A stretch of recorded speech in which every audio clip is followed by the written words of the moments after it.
ഈശോ മിശിഹായ്ക്ക് സ്തുതിയായിരിക്കട്ടെ.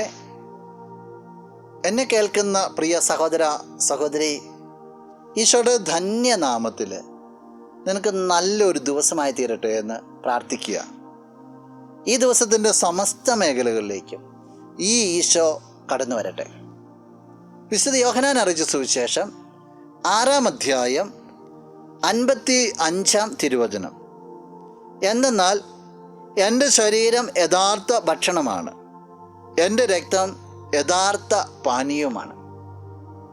ഈശോ നിന്നോട് പറയുകയാണ്, ഈശോയുടെ ശരീരം എന്ന് പറയുന്നത് യഥാർത്ഥ ഭക്ഷണമാണ്, ഈശോയുടെ രക്തം യഥാർത്ഥ പാനീയമാണ്.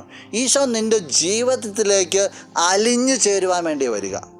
നിൻ്റെ ജീവിതത്തിലുള്ള ഭക്ഷണവും പാനീയവുമായിട്ട് നിൻ്റെ ജീവിതത്തിൻ്റെ ഭാഗമാകുക ഈശോ.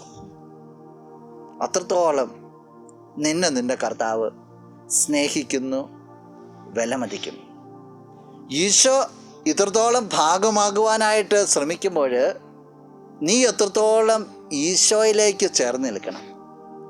തൻ്റെ പ്രഥമ ദിവ്യകാരുണ്യ സ്വീകരണത്തെക്കുറിച്ച് വിശുദ്ധ കൊച്ചുത്രേസ്യ പറയുക, യേശുവാകുന്ന സാഗരത്തിലേക്ക് ത്രേസ്യയാകുന്ന ജലത്തുള്ളി വീണ് ഇല്ലാതായിത്തീർന്ന ഉരുകിച്ചേരൽ.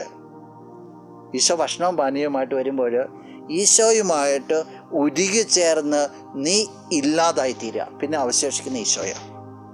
അതനുഭവിക്കാൻ നിനക്ക് സാധിക്കട്ടെ. നമുക്ക് പ്രാർത്ഥിക്കാം.